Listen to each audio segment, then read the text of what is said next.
ये वो वक्त आ गया है जब पुरुषों की मजबूती की हमें बात करनी पड़ रही है, वो बेचारे हो गए हैं क्या? बहुत सारी महिलाएं हैं जो अपने अधिकारों का दुरुपयोग कर रही हैं, एडवांटेज ले रही हैं। पड़ोसी के साथ हो जाए तो मॉलेस्टेशन केस लगा दो, बॉयफ्रेंड के साथ ब्रेकअप हो जाए तो रेप केस लगा दो। अगर इसी तरह से चलता रहा तो मेरे ख्याल से किसी दिन बवाल ज़रूर आएगा। कोई हाल फिलहाल का ऐसा मामला है जो बहुत विभत्स भी हो और जिससे सीख भी मिले?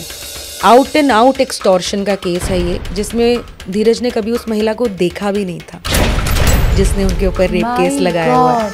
एक लड़के को एक सेक्सुअल रिलेशनशिप में इंडल्ज कर लिया जाता है उसी की टीचर द्वारा, जो उससे लगभग 18 साल बड़ी है। वो लड़की उसको प्रेगनेंसी रिपोर्ट भी भेजती है, USG रिपोर्ट भेजती है। मैं अपने कुछ डॉक्टर फ्रेंड्स को उसको भेजती हूँ। मुझे लगता है सब प्लान्ड है। हाँ। लड़का टिंडर के थ्रू एक लड़की से मिला, उसका नाम है प्रिया सेठ, और उसने अपने दो फ्रेंड्स के साथ मिलके उसका मर्डर कर दिया था। पूरा परिवार उसमें झेल रहा है, पूरे परिवार के ऊपर जो बीत रही है। तो सोचिए, जो इंसान एक्सटॉर्शन का शिकार है, आप उसको 5 महीने जेल में सड़ाते हैं एक झूठे रेप के केस के एलिगेशन में। जब इनके साथ ये हुआ तब उनकी बीवी प्रेग्नेंट थी। 498 के जो केसेस हैं, जो क्रूअल्टी के केसेस हैं, दहेज, डोमेस्टिक वायलेंस के जो केसेस हैं, दुनिया भर के फर्जी केसेस हैं। क्या इससे पुरुष बच भी सकते हैं? बेंगलुरु में जॉब करने वाले 34 साल के अतुल सुभाष की कहानी भारत के हर घर तक पहुंच चुकी है। अपनी पत्नी, ससुराल वालों, कानून व्यवस्था और भारतीय सिस्टम से तंग आकर आखिरकार अतुल ने सुसाइड कर लिया।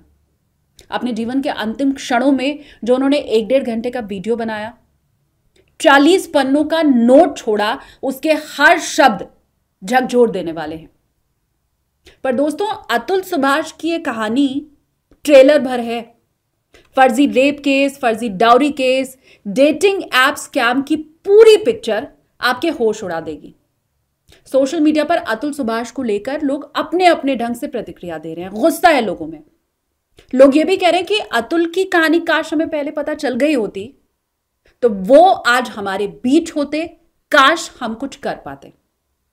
आप अतुल के लिए भले ही कुछ ना कर पाए हों, लेकिन उनके जैसे तमाम मर्द और लड़के हमारे बीच में मौजूद हैं। आज का पॉडकास्ट हम इसलिए लेकर के आए हैं ताकि अतुल सुभाष की कुर्बानी, उनका बलिदान व्यर्थ ना जाए।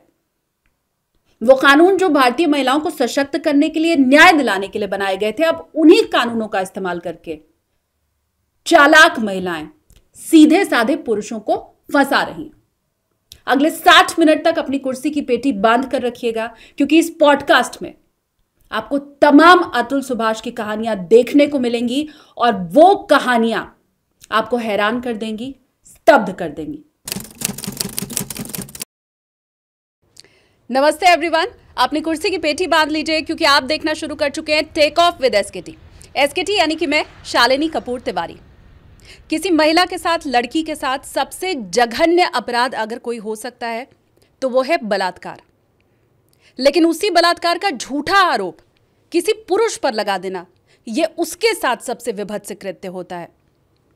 लेकिन फैशन हो गया है आजकल कि बॉयफ्रेंड के साथ अगर ब्रेकअप हो गया तो उस पर रेप के चार्जेस लगा दो, पड़ोसी के साथ लड़ाई हो गई तो छेड़खानी का आरोप लगा दो, घर में सास के साथ, ननद के साथ, पति के साथ नहीं बन रही है तो दहेज उत्पीड़न का आरोप लगा दो। अनगिनत ऐसे मामले हमारे आसपास इस वक्त चल रहे हैं। पुरुषों के लिए डेडिकेटेड आज का पॉडकास्ट है ही, लेकिन महिलाओं को भी ये देखना जरूरी है, क्योंकि आपके घर में जो भी पुरुष हैं, आपका बेटा, आपका पति, आपका दोस्त, उन सबको शायद सलाह की ज़रूरत होगी और इस पॉडकास्ट के बाद शायद आप वो दे पाएंगे। तो गौर से इस पूरे पॉडकास्ट को आप देखिए, ताकि जीवन का वो सफ़र जिसे बड़े अच्छे से आपने टेक ऑफ किया था, उसकी क्रैश लैंडिंग ना हो जाए। जो मेहमान आज हमारे साथ हैं बहुत ख़ास हैं। एकम न्याय फाउंडेशन की डायरेक्टर हैं, फिल्म मेकर हैं, एक्टिविस्ट हैं। मैं और आप, हम दोनों मिलकर स्वागत करते हैं, बोर्डिंग पास देते हैं। दीपिका भारद्वाज जी हमारे साथ हैं। बहुत स्वागत है दीपिका जी आपका। Thank you so much Shalini, what a beautiful beginning. Deepika ji, कोशिश हमारी यही है कि ये जो ब्यूटीफुल बिगनिंग की आपने बात की, लोगों की ज़िंदगी में ऐसे ही ब्यूटीफुल एंडिंग भी हो, और हम आज वही काम करने जा रहे हैं। 2 महिलाएं मिलकर पुरुषों की बात करने जा रही हैं। श्योर। सबसे पहली चीज़ ये कि आज के ज़माने में हमने, क्योंकि फेमिनिज़्म के साथ शुरुआत की थी, महिलाओं को जागरूक करने, मजबूत करने की बात की थी, और ये वो वक्त आ गया है जब पुरुषों की मजबूती की हमें बात करनी पड़ रही है। वो बेचारे हो गए हैं क्या? शालिनी, मुझे लगता है कि सोसाइटी हमेशा एक ट्रांजिशन फेज़ से हमेशा गुज़रती है। एक ऐसा समय था जब महिलाओं की जो एम्पावरमेंट है या महिलाओं के साथ जो गलत हो रहा था उसके खिलाफ बहुत लड़ाई लड़ी, और वो एक ट्रांजिशन फेज़ था जहाँ पे एक सब लोगों ने कोशिश करी कि महिलाओं के साथ जो भी गलत हुआ है उसको सही करने की कोशिश करें। मुझे लगता है कि आज के समय पे सोसाइटी उस ट्रांजिशन फेज़ में, और ये ट्रांजिशन फेज़ कोई 1 साल 2 साल का नहीं होता, ये ट्रांजिशन फेज़ 15 साल 20 साल 25 साल 30 साल तक का भी हो सकता है, या उससे ज़्यादा भी हो सकता है, जहाँ पे सोसाइटी धीरे धीरे चर्न लेती है। बहुत ही पैल्पेबल नहीं होता है वो चेंज, पॉकेट्स में हो रहा होता है तो लोगों को पता नहीं चलता है, बट सडनली एकदम से फूटता है। जैसा कि मैं अगर एग्जांपल दूं तो 2012 में, हालांकि महिलाओं के साथ अपराध हमेशा से होते आ रहे हैं, लेकिन 2012 में सडनली एक गुबार उठा पूरे के पूरे समाज का कि ये हो क्या रहा है, we need to end this, we need to change this, you know. पिछले लगभग मैं कहूँगी 25-30 साल से एक समाज में छोटा छोटा, जो कि अभी पैल्पेबल नहीं है, चर्न हो रहा है, जहाँ पे ऐसी बहुत सारी महिलाएं हैं जो अपने अधिकारों का दुरुपयोग कर रही हैं, एडवांटेज ले रही हैं। धीरे धीरे वो चीज़ स्प्रेड होती जा रही है। जैसा आपने कहा स्टार्टिंग में कि भैया पड़ोसी के साथ हो जाए तो मॉलेस्टेशन केस लगा दो, बॉयफ्रेंड के साथ ब्रेकअप हो जाए तो रेप केस लगा दो। ये नंबर्स अभी बहुत ज़्यादा नहीं है, बट धीरे धीरे सब लोगों को महसूस होना शुरू हो रहा है। तो बिल्कुल आपके जवाब में कहूँगी कि यस, पुरुष आज के समय पे, आई डोंट नो कि हम लोग को बेचारा कहना चाहिए या नहीं, बिकॉज जैसे वो टर्मिनोलॉजी किसी महिला के लिए गलत है कि आप उसको अबला नारी बेचारी क्यों बोलो। A victim is a victim and you need to resolve their problems rather than you know calling themself a victim या फिर उनको पिटी करने के लिए। तो मैं बेचारा नहीं करूँगी, मैं यही बोलूँगी कि they are victims of circumstances, victims of laws, victims of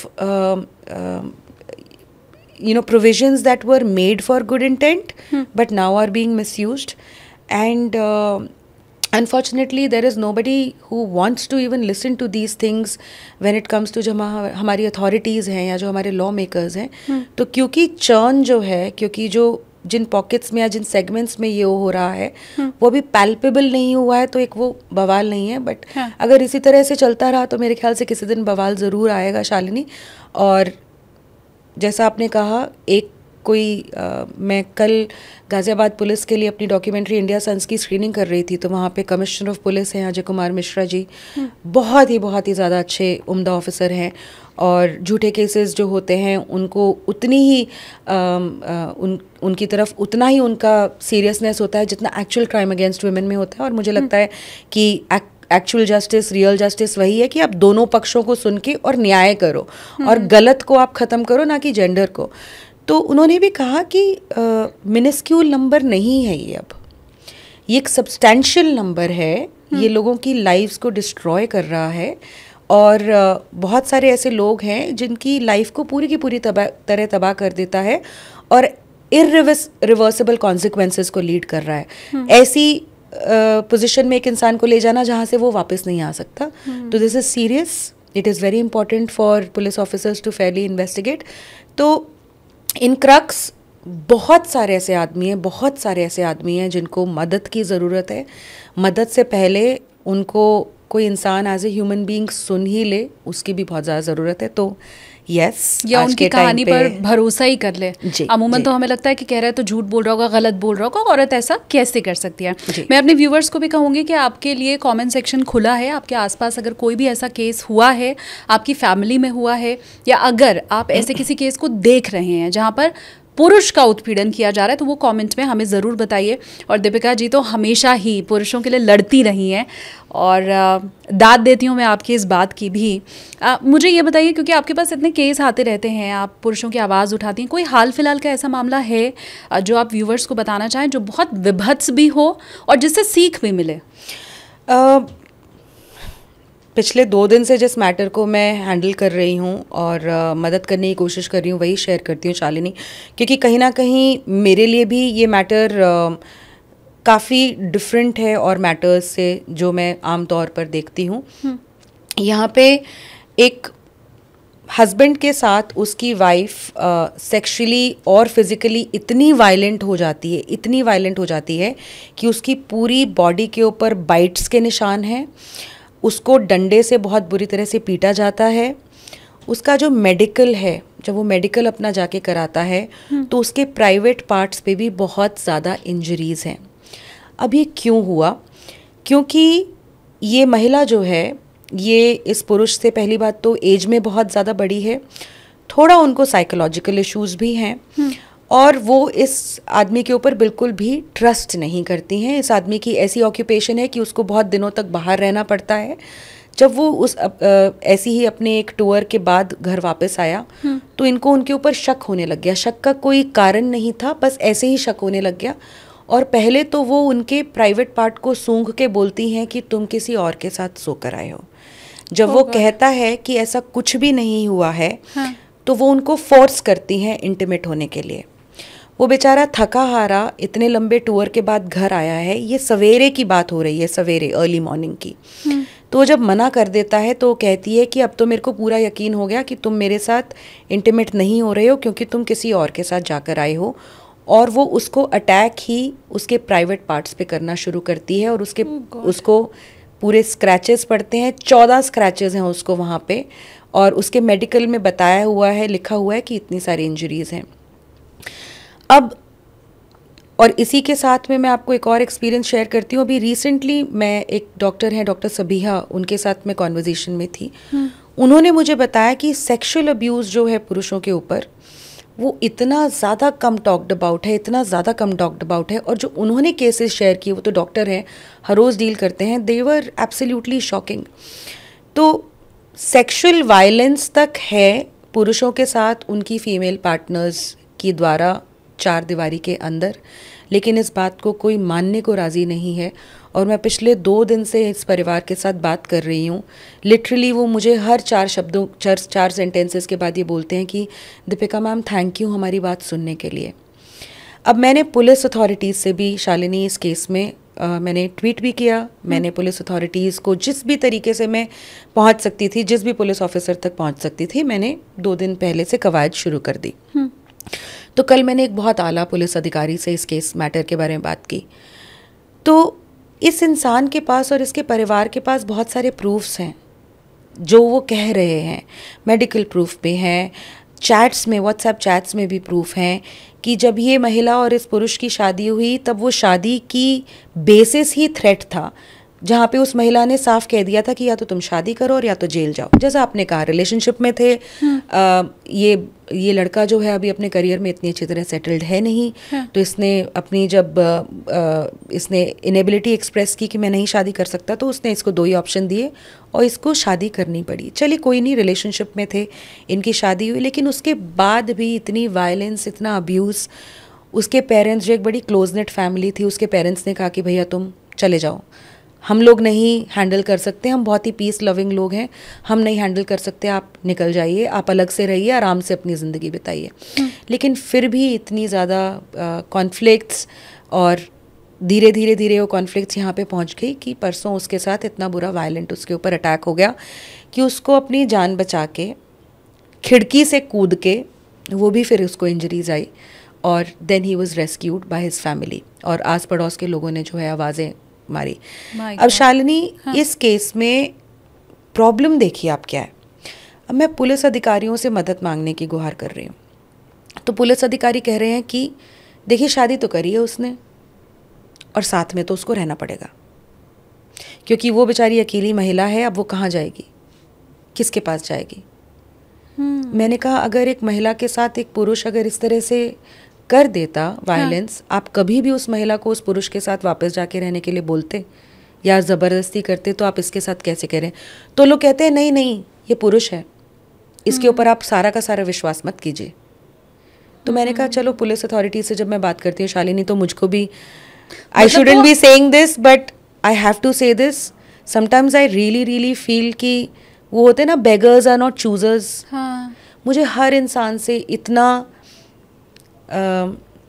humble होके, चाहे मुझे अच्छी तरह से पता है कि महिला की कितनी ज़्यादा गलती नहीं है, इतना हम्बल होके लिटरली भीख मांग के मदद मांगनी पड़ती है मुझे लोगों के लिए, क्योंकि उनका बाय डिफ़ॉल्ट जो सिंपैथी है, बाय डिफ़ॉल्ट जो हेल्पिंग एटीट्यूड है, वो महिला की तरफ है। और मैं वहाँ से फिर उनको इस तरफ लेकर आती हूँ, बैलेंस की तरफ लेकर आती हूँ सबसे पहले तो, कि फेयर इन्वेस्टिगेशन कर लीजिए, एक बार एविडेंसेस तो देख लीजिए, उसको अपने पास बुला के एक बार उसको सुन तो लीजिए। इतना तो अधिकार हर इंसान को हो ही सकता है। तो जद्दोजहद में लगे इस वाले केस में उसको मदद दिलवाने के लिए, लेकिन at absolute lack of understanding की मदद करें तो कैसे करें? अब उसको एक पुलिस ऑफिसर कॉल कर रहा है, फिर दूसरी वाली के पास जा रही है वो महिला, अब महिला थाने में चली गई है, अब वहाँ से कॉल आ रही हैं। इसके भाई के जो शब्द थे मुझे इतना ज़्यादा ख़राब लगा। मैं शाम को बात कर रही थी कल, कहता मैम हमारा पूरा परिवार शाम को 7:30 बजे बैठ के खाना खाता था और हम बहुत खुश थे। पिछले 1 साल में हम कितनी बार रोए हैं मैं आपको बता भी नहीं सकता। और हमारा पूरा का पूरा फैमिली डिस्ट्रॉय हो गया है। और इनफैक्ट कल परसों मैंने एक रेडिट पे पढ़ा, बहुत ही ज़्यादा पेनफुल एक्सपीरियंस था। किसी बहन ने शेयर किया हुआ था कि कैसे वो एक बहुत क्लोज नेट फैमिली थे और उसके भाई के ऊपर उसकी गर्लफ्रेंड ने झूठा रेप केस लगाया है, और उस लड़की ने उसको मैसेज भेजा कि मैं तुम्हारे को जेल भेज के और तुम्हारी ज़िंदगी बर्बाद करके ही दम लूँगी। और वो लड़का महीनों तक जेल में था, और जो बाहर आया है तो he has move to another city और अपने परिवार से कुछ बहुत ज़्यादा बात नहीं करता है। शर्मिंदा महसूस करता है कि उसने अपने परिवार के ऊपर इस तरह का एलिगेशन लगाया, या पहला इंसान है वो अपने पूरे परिवार में जो जेल गया। और वो बहन जो है वो लिखती है कि मुझे समझ में नहीं आता कि मैं अपनी फैमिली को दोबारा से वैसे ही कैसे करूं। तो एंडलेस केसेस बहुत मुश्किल है। और इसीलिए मैंने शुरू में आपसे कहा था कि आप अगर महिला हैं तब भी इस पॉडकास्ट को देखिए। आज के पहले क्या होता था कि जो माएँ होती थी ना, वो बेटियों को कहती थी कि लड़कों से दूर रहना, वो बेटियों को कहती थी कि रात में जल्दी घर आना, वो बेटियों को कहती थी कि अफेयर अगर चलाया तो तुम्हारा ही नुकसान होगा, लड़के का तो कुछ नहीं बिगड़ेगा, वो चला जाएगा, उससे उसके कैरेक्टर सर्टिफिकेट कोई नहीं मांगेगा। अब वक्त बदल रहा है। आप अगर एक बेटे की माँ भी हैं तो उसे ये समझाने का वक्त आ चुका है कि लड़कियों से दूर रहना, चालाक लड़कियों से दूर रहना। पर बड़ी बात यह कि चालाक है लड़की या वाकई जेन्युइन है, कैसे पता चलेगा? मैं आपने जो ये बात बोली ना, इमीडिएटली मेरे दिमाग में जो केस है ना शालिनी, इतना ज़्यादा ख़राब लगता है मुझे। 2 केस आपको बताती हूँ जहाँ पे पेरेंट्स को बहुत ज़्यादा अवेयर होने की ज़रूरत है। एक केस बताती हूँ जहाँ पे एक लड़के को एक सेक्सुअल रिलेशनशिप में इंडल्ज कर लिया जाता है उसी की टीचर द्वारा, जो उससे लगभग 18 साल बड़ी है। My God. यस। और वो लड़का कॉलेज गोइंग है और ये उसी कॉलेज में पढ़ाती हैं। और उसके बाद ये कहती हैं, जब उसके पेरेंट्स तक बात पहुंच जाती है तो ये कहती हैं कि आप मेरी इससे शादी कराओगे। और वो लड़का जो मुश्किल से अभी माइनर से मेजर हुआ है, हाँ। उसको कहती हैं, जब उसके पेरेंट्स कहते हैं कि हम ऐसे कैसे शादी करा सकते हैं, तो वो कहती हैं कि प्रियंका चोपड़ा और निक जोनास की भी तो शादी हुई थी, तो क्या हो गया? ये मेरे साथ फिजिकल रिलेशनशिप में रहा है तो शादी तो आपको करनी पड़ेगी, जब 21 का हो जाएगा तब कर देना। तो पेरेंट्स जो हैं मना कर देते हैं, तो मोहतरमा रेप केस डाल देती हैं। सिर्फ उस लड़के के ऊपर नहीं, उसके फादर को भी इम्प्लिकेट करती हैं, उसकी मदर को भी इम्प्लिकेट करती हैं, उसकी बहन को भी इम्प्लिकेट करती हैं, उसके जीजा को भी इम्प्लिकेट करती हैं, ये कहते हुए कि इन सब ने मुझे बोला था कि मेरी इससे शादी कराएंगे और अब शादी नहीं करा रहे हैं। उस लड़के को और उसके परिवार को हाई कोर्ट से जाके बेल लेनी पड़ती है। दूसरा केस बताती हूँ। कॉलेज गोइंग लड़का, उसकी ऑलरेडी गर्लफ्रेंड है, एक लड़की जो उसकी जूनियर है उनके साथ उठने बैठने लग जाती है, बहुत ज़्यादा इफेक्शन हो जाता है उसको इस लड़के के लिए फॉर सम रीजंस। ये लड़का बहुत अच्छी तरह से समझा देता है कि मेरी गर्लफ्रेंड है। ये मैं 19-20 एज ग्रुप की केसेस की बात कर रही हूँ शालिनी, मैरिड और ये 25-30 भी नहीं, बहुत ही मुश्किल से अडल्टहुड में आए हुए। ये लड़का कह देता है कि मैं I can not become your boyfriend और समथिंग, मैं मुझे मेरी गर्लफ्रेंड बहुत अच्छी लगती है और मैं नहीं कुछ कर सकता हूँ। ठीक है, एक पार्टी होती है जिसमें लोग सारे के सारे होते हैं, कम से कम भी वहाँ पे 7-8 लोग होते हैं उस पार्टी में। आराम से लोग गप्पे वप्पे मारते हैं, एक बर्थडे शायद किसी का होता है, वो सेलिब्रेट करते हैं। ये मोहतरमा खुद अल्कोहल लेकर आती हैं वहाँ पे। शी वॉन्ट्स टू ड्रिंक, शायद थोड़ी ज़्यादा हो जाती है तो थोड़ा सा इनको चढ़ जाती है। वहाँ पे लड़कियाँ भी हैं, सबके सामने वो पास आउट हो जाती हैं। सबसे बात की जाती है कि उनको वापस हॉस्टल में जाना था लेकिन वो नहीं जा पाएंगी, अगले दिन आ जाएंगी। लेकिन उसके बाद इस लड़के के ऊपर इल्ज़ाम लगाया जाता है कि उस दिन उस जगह जब इतने सारे लोग थे तब इस लड़के ने उसके साथ ज़बरदस्ती करने की कोशिश की और उस लड़के को बताया जाता है कि या तो तुम इसका प्रपोजल एक्सेप्ट कर लो और नहीं तो ये तुम्हारे खिलाफ एलिगेशन लगा देगी।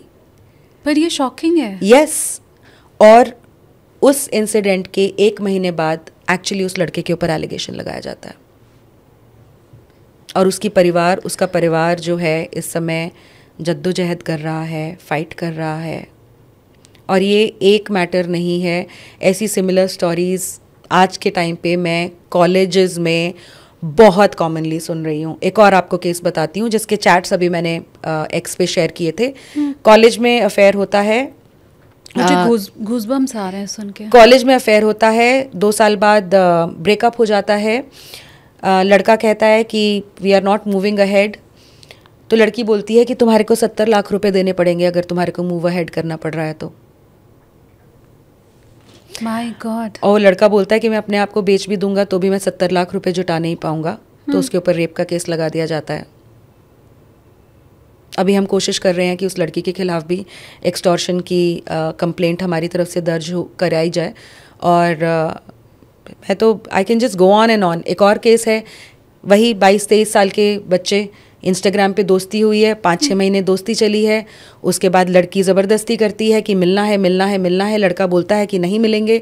लड़की पहुंच जाती है उसके प्लेस ऑफ पोस्टिंग पे, अच्छा, और कहती है कि मैंने होटल ले लिया है, तुम यहाँ पर आ जाओ। और लड़का बोलता है कि मैं नहीं आऊँगा। और उसके बाद इन दोनों का वो इतनी ज़्यादा पॉजेसिव हो जाती है तो लड़का बोलता है कि भैया मुझसे नहीं हो रहा है, मेरे से नहीं ये रिलेशनशिप कंटिन्यू होगा। तो लड़की बोलती है तुमने तो मेरे साथ प्यार किया है, तुमने मेरी ज़िंदगी बर्बाद कर दी है, शादी करनी पड़ेगी। और वो लड़का गवर्नमेंट जॉब में होता है, बेचारा बहुत ज़्यादा डर जाता है। तो लिखित में एक कॉम्प्रोमाइज़ उनके बीच में हो जाता है कि 2 साल बाद शादी करेंगे, लेकिन वो लड़का ऑब्वियसली ज़बरदस्ती में ही शादी कर रहा होता है। तो लड़का फिर इवेंचुअली उसको बोलता है कि मैं नहीं करूँगा शादी, और अगर ऐसे धमकियों से शादी करनी है तो मैं नहीं करूँगा शादी। तो मोहतरमा जो है उसको बोलती हैं कि तुमने मेरा इतना टाइम वेस्ट किया है, 25 लाख रुपए तुम्हारे को मेरे को देने पड़ेंगे, क्योंकि मेरे पिताजी तो IPS ऑफिसर्स के मेरे पास रिश्ते लेकर आ रहे थे जो कि मैंने ठुकरा दिए तुम्हारी वजह से। ये मैं सुनी हुई बातें नहीं बोल रही हूँ शालिनी, ये सारी बातें चैट्स में हुई हैं, रिकॉर्डिंग सुनी है जिसमें लड़का रो रहा है और कह रहा है कि मैं 25 लाख रुपए सब कुछ बेच दूं तो भी नहीं मैं तुम्हें दे सकता। तो कहती है तो क्या हो गया, किडनी बेच दो, अपना घर बेच दो, मुझे नहीं पता कहाँ से लेकर आओगे। I wish I could put out these evidences, these are absolutely appalling evidences. But मैंने इस लड़के को मदद करी, मैंने ट्वीट किए, वो जो अनडिनाएबल प्रूफ्स उसके पास थे, पुलिस को टैग किया और मैंने कहा कि एक बार इस लड़के के एविडेंसेस देख लीजिए, आप एक बार इस लड़के के एविडेंसेस देख लीजिए। Thankfully a very very nice police officer, he said Deepika इतना भी ब्लैक एंड वाइट नहीं है, ग्रे है थोड़ा case.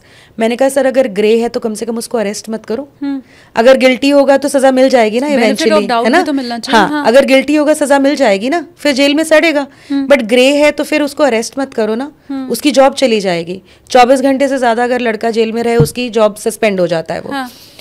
Thankfully he did not arrest him, we were able to obtain stay on arrest from high court और now that boy is fighting the case. पर ऐसे कितने लड़के हैं जिनके पास दीपिका भारद्वाज है, जिनके पास इतने नाइस पुलिस ऑफिसर हैं, जिनके केस को सुना जा रहा है, जिनके एविडेंस को माना जा रहा है। सिंपल है, लड़का लड़की लिव इन रिलेशनशिप में है, या अगर उनके बीच में कभी भी कोई रिलेशन रहा है तो गलत लड़का ही रहा होगा, लड़की बेचारी क्या कर सकती है। तो लड़की तो ऐसा तो बड़ी बात यह है कि लड़का क्या करे, क्या बात करना बंद कर दे। ऐसे तो फिर लड़कियां ऑफिस में बॉस के ऊपर एलिगेशन लगा सकती हैं, अपने मेल कोलीग के ऊपर एलिगेशन लगा सकती, किसी के ऊपर भी लगा सकती हैं। इनफैक्ट मैंने देखा है आपने वो डेटिंग ऐप वाली जो मैं आपको केस बताती हूँ शालिनी, ज़्यादा समय नहीं लगाऊंगी, बट मैंने अभी एक केस मैटर रिजॉल्व किया, मतलब actually saved a guy from false rape case from the beginning till the end। उसका हाथ पकड़ के, लिटरली हाथ पकड़ के मैं उसके साथ कम से कम भी 5 बार पुलिस स्टेशन गई हूँ, खुद पुलिस ऑफिसर से, आला अधिकारियों से बात करने, क्योंकि ये लड़का आर्मी में था और मुझे लगता है कि जो लोग हमारी जान की रक्षा करते हैं उनकी जान की रक्षा हमारे को भी करने की ज़रूरत है। ये लड़का एक मैट्रिमोनियल ऐप पे एक लड़की से मिलता है। अब मैट्रिमोनियल ऐप पे अगर आप किसी से मिलो ना तो, और अगर फिर उसके बाद ये रेप केस पड़ जाए कि इसने मुझे शादी का झांसा दिया था, तो बहुत मुश्किल है लड़के के लिए बचना, क्योंकि मैट्रिमोनियल ऐप पे मिले हो। डेटिंग ऐप पे मिले हो तो चलो आप मैट्रिमोनियल ऐप पे मिले, लेकिन ऐसा कुछ जैसे बहुत यंगस्टर्स मिलते हैं आपस में कि हाँ कंपैटिबिलिटी चेक करेंगे, थोड़े दिन बात करते हैं, let us get to know each other, वैसे सिचुएशन हुआ। 1-1.5 महीने के बाद उन्होंने मिलने का प्लान कर लिया। मोहतरमा आई जहाँ पर भी उन्होंने मिलना था, एक कंसेंशुअल फिजिकल रिलेशनशिप एस्टैब्लिश हुआ। दूसरे दिन उनकी मुलाकात पे the girl wanted to get physical, the boy did not want to get physical because she had consumed alcohol. और इस लड़के ने सुना हुआ था कि भैया लड़की अगर ड्रंक हो तो उसकी कंसेंट नहीं होती है। So he was thinking about her, but she got so agitated, वो he said I am going out from here because she was a little uncontrollable. He left from there because he was not able to manage. Same thing to do, but he did not know कि how it will turn out. The girl immediately calls up the cops and says कि ये लड़का मेरा rape करके गया शादी का झांसा दे के मुझे. But she did not press a complaint or something. She just wanted to scare him. और ये स्केयर करना आप सोच नहीं सकते शालिनी किस लेवल तक हो सकता है कि उसके 4 दिन बाद वो लड़की उसको ये बोलना शुरू कर देती है कि मैं प्रेग्नेंट हूँ. ठीक है, या एंड तो उसके बाद ये मुझसे हवा में नहीं, अभी सुनो. उसके बाद ये लड़का मुझसे कांटेक्ट करता है कि मैम ऐसे ऐसे मुझे बोल रही है और लगभग 15-20 दिन हो गए, वो मुझे थ्रेटन कर रही है कि वो प्रेग्नेंट है. Ma'am I am very sure कि वो प्रेग्नेंट नहीं हो सकती. तो मैंने उसको बोला कि हेलो भैया, चौथे दिन नहीं पता चलता कि आप प्रेग्नेंट हो, ऐसा होता नहीं है.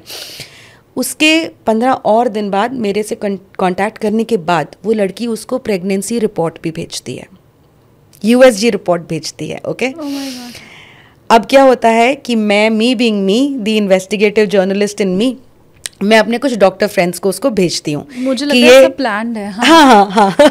तो मैं उसको कुछ डॉक्टर फ्रेंड्स को भेजती हूँ कि ये USG रिपोर्ट है, ये फेक है या रियल है, मुझे बता दो. तो एक डॉक्टर जो है वो उस हॉस्पिटल में ही काम करते हुए मुझे मिल जाते हैं. मुझे पता नहीं था कि जो मेरे दोस्त हैं उसी हॉस्पिटल में काम करते हैं, बट वो मुझे कहते हैं अरे दीपिका ये तो मेरा हॉस्पिटल है. मैंने कहा प्लीज़ पता करवाओ.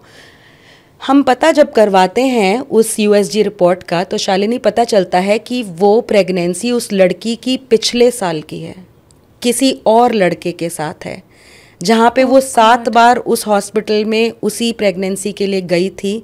अब बच्चा हुआ या नहीं हुआ हमें नहीं पता, हमें लगता है कि मोस्ट लाइकली बच्चा हुआ होगा, but that was not our concern. But it was proven beyond doubt that the pregnancy report was fake. उस लड़की में इतनी हिम्मत थी कि फेक प्रेगनेंसी रिपोर्ट उसने प्रोड्यूस करी है, उसके बावजूद भी इस लड़के की ऑर्गेनाइजेशन में उसने कंप्लेंट कर दी. वहाँ पे पूरी की पूरी इंक्वायरी बैठ गई, बट थैंकफुली उसकी ऑर्गेनाइजेशन में भी लोगों को मेरे बारे में पता था और उन्होंने ही एक्चुअली ये सारा का सारा जो केस है डिस्कस किया मुझसे. और फिर उसके बाद हम लोग कंक्लूजन पे पहुँचे कि सब कुछ फेक है, सब कुछ फ्रॉड है. But the audacity of that girl, वो फिर भी थ्रेटन करती रही, फिर भी महिला थाने में फ़ोन करती रही कि आप इसको बुलाओ, नहीं तो मैं रेप का कंप्लेंट करूँगी.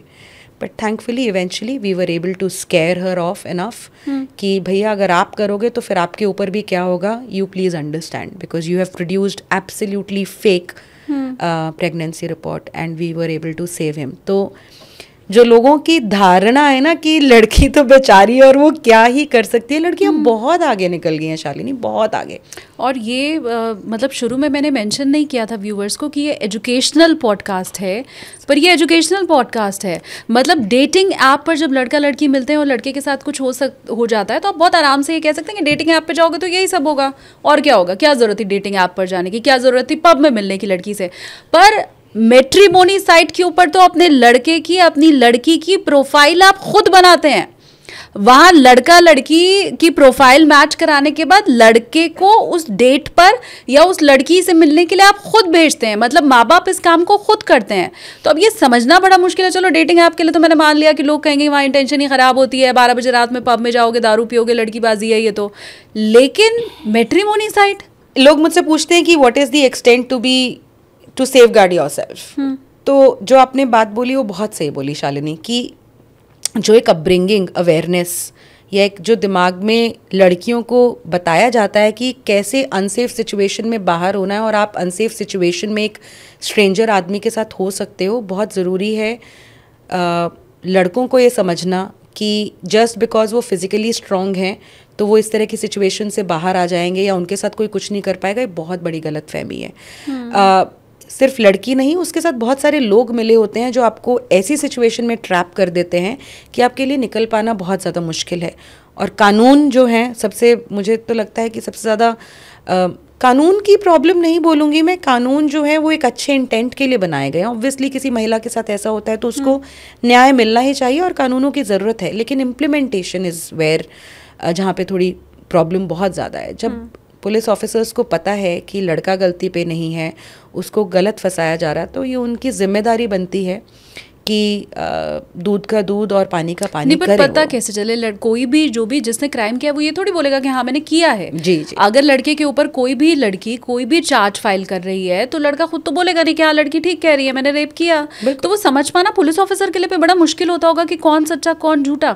मैं इसके ऊपर आगे आऊंगी कि क्या पुलिस वालों की भी बेचारगी कुछ है, क्या वो चाहते हुए भी मदद क्या नहीं कर पाते। लेकिन उसके पहले अगर हम डेटिंग ऐप की बात करें तो क्या वहां पर मामला अभी तक सिर्फ पैसा उगाही तक ही सीमित है कि बुलाओ और लड़के से पैसा खर्च करवाओ, वो और रेस्टोरेंट वाले या पब वाले मिले हुए हों, इतना ही अभी मामला सीमित है क्या? मैं अभी एक प्रोजेक्ट पे भी काम कर रही हूँ, तो मैं आपको 3 फेजेस में बताती हूँ इन केसेस को। 1 इज़ थोड़ा सा mild, 1 is medium and 1 is extreme. ठीक है, माइल्ड में जो केसेस हैं वो सिर्फ पैसे एस्केलेटेड बिल बना दो आप। लड़का डेटिंग ऐप से लड़की को मिलेगा, लड़की उसको एक स्पेसिफिक क्लब के पास आने के लिए बोलेगी, वहाँ पे जाके वो उसका हज़ारों का बिल बिठा देगी और वहाँ से फुर हो जाएगी। क्लब भी लड़की के साथ मिला हुआ होगा, तो 15,000 से लेकर 65-85 हज़ार तक के बिल के विक्टिम्स हमारे पास आए हुए हैं एक रात के, एक इवनिंग के। तो ये इस तरह के क्लब्स जो हैं इंडिया में हर मेट्रोपॉलिटन में इस टाइम पे काम कर रहे हैं। ये दिल्ली से काम शुरू हुआ था, बट इस समय पे हर जगह पे इंडिया में फैल चुका है। जो एक काइंड ऑफ 2 लोग थे, मैं उनका अभी नाम नहीं लेना चाहूँगी, किसी के नाम नहीं लेते हैं फालतू में, लेकिन 2 लोग थे जिन्होंने दिल्ली में काम शुरू किया था। अब उनके शागिर्द जो हैं पूरे इंडिया में फैल गए हैं। बहुत सारे क्लब किसी स्कैमस्टर के बिना ही अब ये काम करने लग गए हैं कि उन्होंने ही अपनी लड़कियां रख रखी हैं, उनको लेकर आओ और बहुत हज़ारों का बिल आप शॉट पे शॉट लगाओ, जो कि फेक शॉट्स होते हैं, फेक लिकर होती है। हाँ। और हज़ारों का बिल बिठवाओ और लड़का ही पे करेगा सारा का सारा। पर लड़का लड़की मिलते कैसे हैं? डेटिंग ऐप से मिलते, डेटिंग ऐप से ही है। तो हम लोगों ने बॉम्बे में 2 क्लब्स बंद करवाए, हैदराबाद में एक क्लब बंद करवाया, इंदौर में एक क्लब बंद करवाया। 13 लोगों की हम लोग अरेस्टिंग करवा चुके हैं। यहाँ पे सिर्फ इतना ही है, ज़्यादा से ज़्यादा अगर लड़का कोई बहुत ज़्यादा हो हल्ला करेगा कि मुझे पैसे नहीं देने हैं, तो बाउंसर्स आके उसको डरा देंगे। 1-2 केसेस में 2-3 थप्पड़ भी लोगों को पड़े। या लड़की को जब उसने रोकने की कोशिश की कि तुम नहीं जा सकते, तो लड़की ने बोला तुझे पता नहीं कि मैं तेरे साथ क्या कर सकती हूँ, तो तू देख ले। तो वो वही मॉलेस्टेशन केस की धमकी, और फिर लड़का आगे कुछ करता नहीं है। तो ऐसे केसेस एटलीस्ट जितने विक्टिम्स हमारे पास आए हैं उनमें से कोई भी ऐसा नहीं है जिसके ऊपर कोई फर्जी मॉलेस्टेशन केस लगवा दिया गया हो। तो ये हो गया थोड़ा बेस लेवल। मीडियम लेवल का एक केस है जो गुड़गांव से है शालिनी, जहाँ पे एक लड़की MNC में काम करती थी कॉल सेंटर में, और वो एक लड़का, विनीता कुमारी इस लड़की का नाम था, है, और वो एक लड़का है महेश फोगाट, उसके साथ मिलके क्या करती थी, विनीता डेटिंग ऐप से, बम्बल के माध्यम से लड़कों को मिलती थी, उसके बाद उनके साथ होटल भी जाती थी, और या तो इंटीमेट होती थी या नहीं होती थी, या जो भी उनके बीच में आपस में होता था, उसके बाद अगले ही दिन या फिर उसी समय जब वो उस लड़के से मिल रही है होटल में ही, ये कहती थी कि तुम मेरे साथ ज़बरदस्ती कर रहे हो। पहले खुद इनिशिएट करती थी फिजिकल कांटेक्ट, और उसके बाद लड़का अगर रिस्पॉन्ड करता था तो चिल्लाने लग जाती थी कि तुम तो मेरा रेप करने की कोशिश कर रहे हो, और वहाँ से निकल जाती थी, और लड़का बिल्कुल पैनिक में हो जाता था कि हुआ क्या। अगले दिन वो पुलिस स्टेशन में जाके बैठ जाती थी और कहती थी कि मुझे रेप की कंप्लेंट करवानी है। तो थाने से फिर उस लड़के को फ़ोन जाता था कि ये लड़की यहाँ पर आई है, तुम इससे मिले हो, जो ये कह रही है तुमने इसका रेप किया है। और फिर उसके बाद होती थी एक्सटॉर्शन की जर्नी शुरू। तो एक विक्टिम जो आया था उससे 1.5 लाख रुपए ले चुके थे, दूसरा विक्टिम मेरे पास जो आया उससे 2.5 लाख रुपए ले चुके थे। ये लोग ऑलरेडी ट्रैप होके पैसे दे चुके थे। तीसरा विक्टिम जब आया, जब उसने मुझे बताया उसके साथ क्या हुआ, और मुझे लगा कि ये तो बिल्कुल ही सेम मोडस ऑपरेंडी है, तो जब मैंने लड़की का नाम, उनसे पहले वाले 2 विक्टिम से मैंने लड़की का नाम पूछ लिया था, तीसरे वाले से बंदे से जब मैंने पूछा कि लड़की का नाम क्या है, तो उसने बोला विनीता कुमारी। मैंने फिर इन सब लोगों को कनेक्ट करवाया। फिर उसके बाद मैंने गुड़गांव पुलिस से कॉन्टैक्ट किया, उससे मांग रहे थे 5 लाख रुपए। फिर उसके बाद हम लोगों ने रेड हैंडेड पकड़वाया इनको, महेश फोगाट और विनीता कुमारी को, पैसे एक्सेप्ट करते हुए, और अभी उनके ऊपर एक्सटॉर्शन का और क्रिमिनल कॉन्स्पिरेसी और अदर चार्जेस का केस चल रहा है। सब जुडिस केस है, और 2 FIR इसमें हुई गुड़गांव में ही 2 विक्टिम्स के थ्रू, और दोनों केसेस अभी चल रहे हैं। तो काफ़ी महीने दोनों के दोनों जेल रहे थे। तो ये मिड लेवल हो गया जहाँ पे पैसा तो इन लोगों का गया, और लेकिन FIR दर्ज नहीं हुई, या FIR से ये लोग थोड़ा बच गए क्योंकि इनको इमीडिएट मदद मिल गई। बट ऐसे बहुत सारे केसेस हैं जहाँ पे रेप का केस दर्ज भी हो जाता है। तो फिर उसके बाद एक्सटॉर्शन होती है कुछ केसेस में। अगर जो जिसके साथ ट्रैप हुआ है जो बंदा, वो अगर पुलिस के पास चला जाए, तो अब बहुत सारे केसेस हैं जहाँ पे पुलिस ऐसे लोगों को अरेस्ट भी कर रही है। तीसरा जो है, और जो बहुत ज़्यादा एक्सट्रीम है, वो मैं देना चाहूँगी एग्जाम्पल टिंडर मर्डर का, जयपुर से, जहाँ पे एक लड़का टिंडर के थ्रू एक लड़की से मिला, उसका नाम है प्रिया सेठ, और उसने अपने 2 फ्रेंड्स के साथ मिलके अपनी जिस बंदे के साथ वो टिंडर से मिली थी उसका मर्डर कर दिया था। क्यों?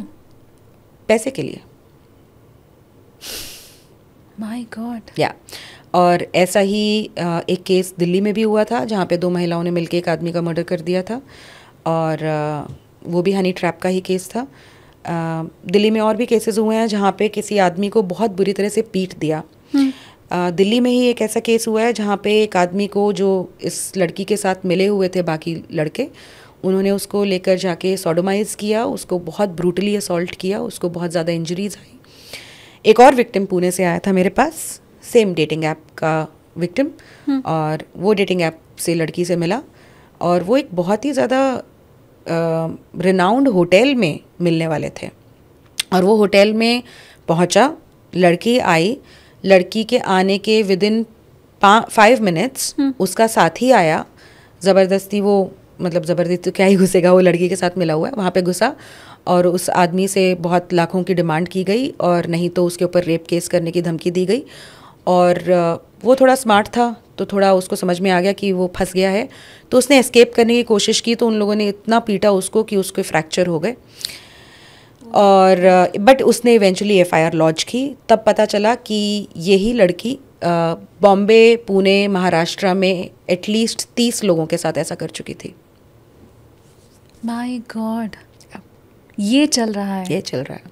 मुझे याद है दीपिका जी, ट्रस्ट मी, जो केसेस मैं आपको बता रही हूँ वो मेरे ख्याल से 1% भी नहीं होंगे जो एक्चुअल सॉर्सरी और जो एक्चुअल ट्रैपिंग्स चल रही हैं, क्योंकि लोग सामने नहीं आते हैं, शालिनी, नहीं आते हैं, बेइज्जती महसूस करते हैं। हाँ, फैमिली भी साथ नहीं देगी। अभी जब हम लोग आप साथ में बैठे थे, तो जिस आदमी का मेरे को कॉल आया था, अब उससे एक महिला 1 करोड़ रुपए मांग रही है, उसके साथ लिव इन रिलेशनशिप में थी, और किसी तरह से वो वजह से वो रिश्ता टूट गया, और अब वो महिला कह रही है कि तुम मेरे साथ 4-5 साल लिव इन रिलेशनशिप में रहे हो, तो सोचो कि 1 करोड़ रुपए तुम मुझे एलिमनी दे रहे हो। अच्छी खासी पैसे कमाने वाली, एडुकेटेड, वेल लर्नर्ड महिला ऐसे कर रही है। तो अब आप इसको क्या बोलोगे? ठीक है ना। तो ये इंसान मुझे कह रहा है कि दीपिका मैं बेइज्जती नहीं करवाना चाहता, समाज में अपनी बेइज्जती नहीं कराना चाहता, मैं ये इतना ज़्यादा जो मेरे को हैरेसमेंट फेस करना पड़ेगा मैं वो नहीं फेस करना चाहता। तो बट मैं तो उसको ऑब्वियसली बोल ही रही हूँ कि आपको लड़ना चाहिए क्योंकि आपका केस अच्छा है, आपके पास प्रूफ्स हैं। तो बहुत सारे केसेस हैं जो बिल्कुल सामने नहीं आते, बहुत सारे केसेस हैं जहाँ पे इंसान ये सोचता है कि समाज में इतनी बदनामी होगी, थोड़े बहुत पैसे दे के अगर ख़त्म हो रहा है तो ख़त्म करो। मुझे याद है एक समय था दीपिका जी जब रेप केसेस फाइल नहीं किए जाते थे क्योंकि समाज लड़की के ऊपर उंगली उठाएगा, आज भी कि उसी की गलती रही होगी, या वो कहते हैं ना कि धुआं अगर निकल रहा है तो कहीं तो आग लगी होगी, मतलब गलती हमेशा लड़की की। तो वो अब लड़कों के साथ हो गया है कि समाज उनकी गलती निकालेगा। वो वक्त भी मुझे याद है जब अगर कोई वाकई आपसे प्यार कर रहा है कोई लड़का और आपको प्रपोज कर रहा है तो आपको ट्रस्ट नहीं होता था। क्योंकि आमने सामने अगल बगल जितने भी लड़के होते थे वो सभी लड़की को फंसाने वाले होते थे, एडवांटेज उठाने वाले होते थे। हाँ, तो आज भी होते हैं। Let's not fool ourselves. बहुत सारे लड़के हैं जो आज भी who are looking for quick hookups या फिर कोई रिस्पॉन्सिबिलिटी नहीं लेनी है या एडवांटेज लेना है। बहुत सारी लड़कियां हैं जो इस तरह से एक्सप्लॉइट होती हैं और किसी के पास जाके कुछ बोल भी नहीं पाती हैं। इनफैक्ट मैं आपको एग्जांपल देती हूँ शालिनी, हमारे को एक 5-6 लड़कियों ने मिल के कॉन्टैक्ट किया, हमारे को ईमेल किया कि एक ही लड़का है जो महिलाओं से मैट्रिमोनियल ऐप से मिलता है, फिजिकल रिलेशनशिप इस्टेब्लिश करता है और उसके बाद उनको धोखा देके निकल जाता है। और ऐसा वो पता नहीं कितनी लड़कियों के साथ कर चुका है। किसी ना किसी माध्यम से वो लड़कियां आपस में एक दूसरे को कांटेक्ट कर पाई क्योंकि ये बंदा प्रॉपर मतलब प्लेयर है, प्लेयर तो नहीं बोलूँगी मैं, क्रिमिनल है। तो मैंने उनको कहा कि देखिए हम अपनी तरफ से तो कुछ नहीं कर सकते, किसी ना किसी विक्टिम को सामने आना पड़ेगा कंप्लेंट करने के, बट हम आपको पुरजोर मदद करेंगे कि हम इस बंदे को एक्सपोज करें। एक बार आप लोग कंप्लेंट फाइल कर दीजिए, उसके बाद आप हमारे पर छोड़ दीजिए। कंप्लेंट नहीं फाइल करना चाहते तो हम लोग कैसे करेंगे?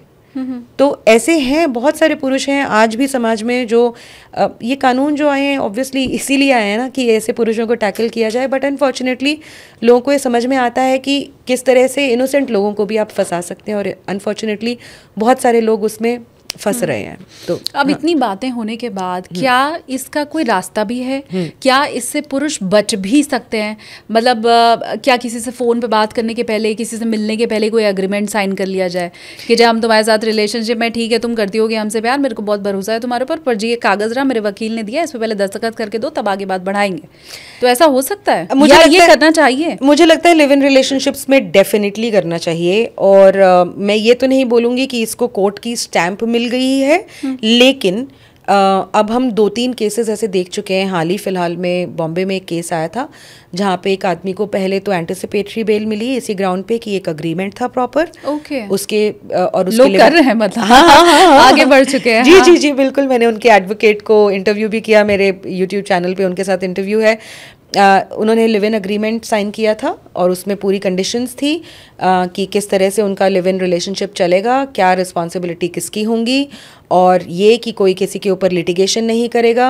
और 6-7 पॉइंट्स का एक प्रॉपर कॉन्ट्रैक्ट उन्होंने किया था और उसको नोटराइज कराया उन्होंने। दोनों के सिग्नेचर थे, 2 विटनेसेस भी थे।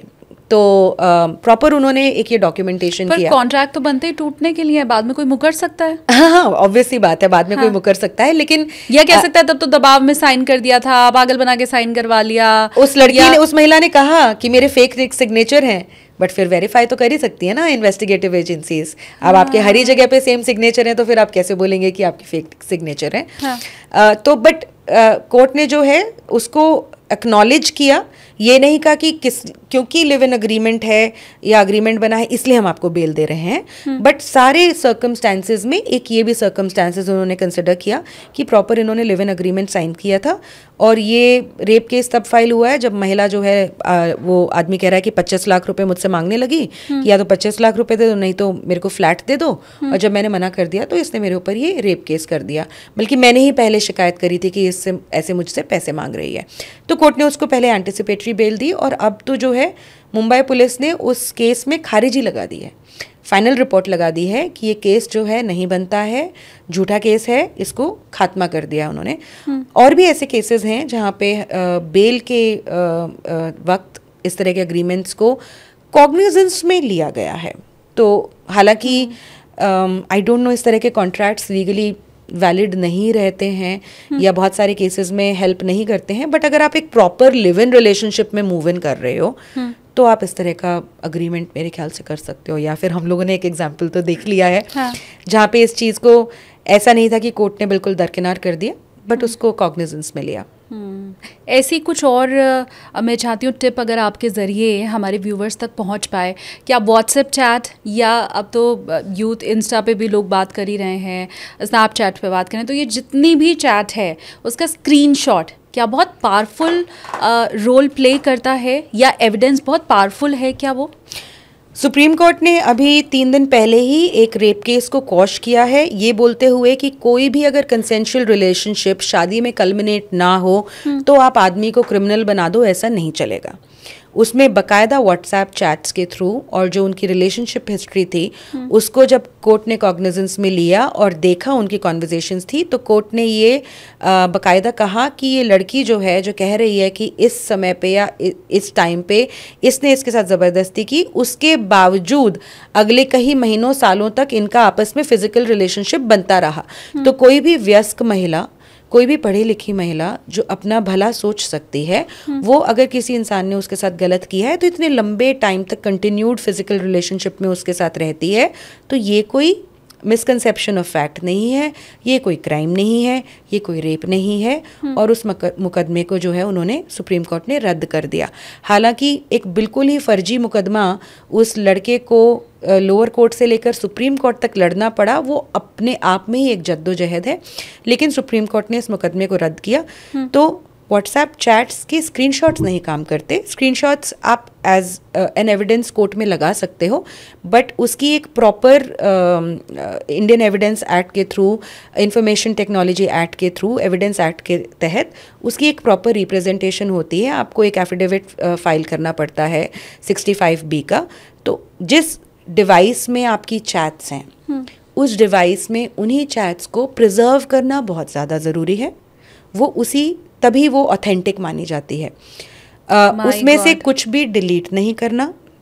एक ऐसा रेप केस था जिसमें लड़के ने चैट्स डिलीट कर दी थी और लेकिन फॉर्चुनेटली उन्होंने कुछ पार्ट्स जो हैं रख लिए थे, ऐसा कुछ था केस हिस्ट्री। तो वहाँ पे ये चीज़ उसके अगेंस्ट गई कि भैया तुम्हारे पास, और शायद उसका फ़ोन गुम हो गया था, something like that, I remember, बहुत पुराना केस हो गया, बट फ़ोन गुम हो गया था हाँ शायद उस लड़के का। तो वो चैट्स उसके फेवर में काम नहीं कर पाई क्योंकि ओरिजिनल डिवाइस नहीं थी। तो ओरिजिनल डिवाइस जिसमें वो चैट्स हैं वो प्रिजर्व करना बहुत ज़रूरी है। दूसरा, कभी भी अगर इस तरह के केस में आपको पुलिस इन्वेस्टिगेशन के लिए बुलाती है, उस डिवाइस को मत लेके जाइए क्योंकि पुलिस, ऐसे बहुत सारे केसेस हमारे पास आ चुके हैं जहाँ पे पुलिस ने पुरुष के पास जो एविडेंसेस थे वो उसके हाथ में से फ़ोन लेके चैट्स डिलीट कर दी। Yes, happens. बहुत सारी चीज़ें होती हैं दुनिया में। और पुलिस तो बहुत सारे मामलों में जहाँ पे उनको यूँ लगता है कि हाँ लड़के को फंसाना है तो बहुत सारे पैसे निकल सकते हैं, कर देती है ऐसी चीज़ें। मैं सबको नहीं बोलूँगी, बट मैं पुलिस को एंटेगनाइज नहीं करना चाहती, बट जो सच है वो तो सच है, जो एक्सपीरियंसेस हैं वो तो है। तो व्हाट्सएप चैट्स, कॉल रिकॉर्ड्स, ये जो कॉल रिकॉर्डिंग्स होती हैं, सारी की सारी चीज़ें अपने आप में डेफिनेटली एविडेंसेस हैं। रेप केसेस में हमने इन एविडेंसेस को यूज़ होते हुए देखा है।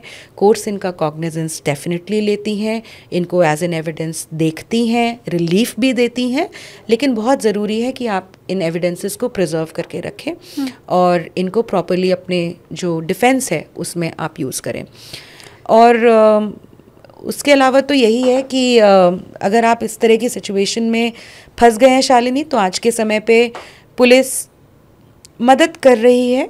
कुछ ऑनेस्ट पुलिस ऑफिसर्स डेफिनेटली हैं जो जहाँ पे साफ पता चलता है कि कोई ट्रैप है, कोई गैंग है, जैसे बहुत सारे गैंग्स को पुलिस पकड़ रही है। अगर रेप केस लगाया गया है तो पुलिस की तो मजबूरी है ना, एक बार तो वो आपको उठा के लेके जाएगी ही नहीं, ऐसी और बात तब नहीं। मोहल्ले टोले ऑफिस सबको पता चल ही जाएगा कि आपको क्यों उठा के लेके जाया गया है। फिर आप बाहर आ भी जाते हैं तो भी आपके ऊपर कौन यकीन करता है? जी बिल्कुल सही बोल रही हैं आप। हाँ। लेकिन ऐसे बहुत सारे केसेस हैं जहाँ पे अब हमने देखा है कि जहाँ पे प्रॉपर एक एक्सटॉर्शन का ट्रैप था।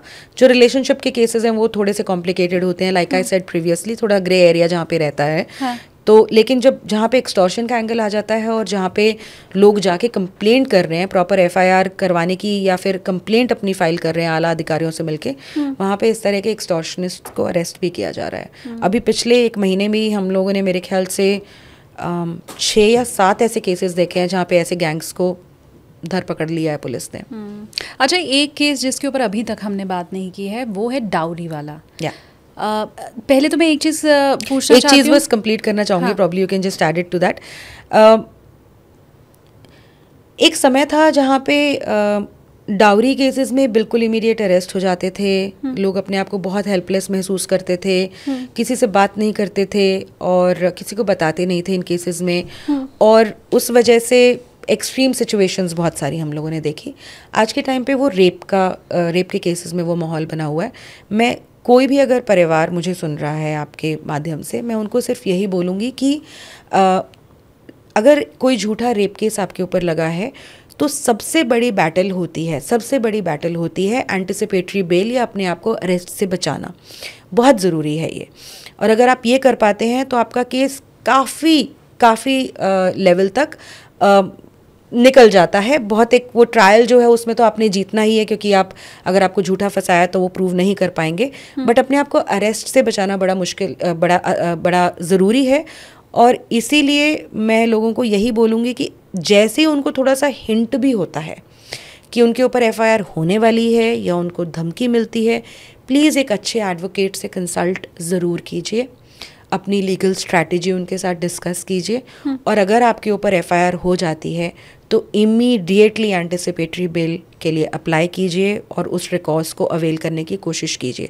हो सकता है आपको लोअर कोर्ट से ना मिले, लेकिन हाई कोर्ट से हम देख रहे हैं कि आज के टाइम पे रेप केसेस में एंटिसिपेटरी बेल बहुत सारे लोगों को मिल रही है। हालांकि कोर्ट टू कोर्ट भी डिपेंड करता है और जज टू जज भी डिपेंड करता है।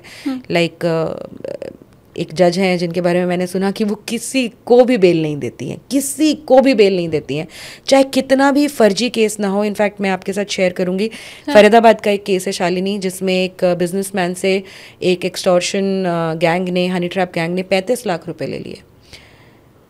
My God, 35 lakh. हाँ, धीरज है इस इंसान का नाम। मैं पिछली जनवरी 2024 से अभी तक उनको मदद कर रही हूँ। इस गैंग के खिलाफ हम लोग एफआईआर भी दर्ज करा चुके हैं, इस लड़की और उसके साथ जो आदमी मिला हुआ था। आउट एंड आउट एक्सटॉर्शन का केस है ये, जिसमें धीरज ने कभी उस महिला को देखा भी नहीं था जिसने उनके ऊपर रेप केस लगाया हुआ है, कभी देखा भी नहीं था। यस। और उनको 5 महीने जेल में बिताने पड़े, क्योंकि जिनकी मैं बात कर रही हूँ वो किसी को बेल नहीं देती हैं, चाहे रत्ती भर भी प्रूफ ना हो कि इस आदमी ने कुछ गलत किया है, बस क्योंकि सिर्फ उसके ऊपर एक 376 का केस पड़ा हुआ है, बेल रिजेक्ट, और फिर उनको 5 महीने जेल में बिताने पड़े, और उसके बाद हाई कोर्ट से उनकी बेल हुई। और अब उस केस में उस गैंग के ऊपर एफआईआर हो गई है एक्सटॉर्शन की।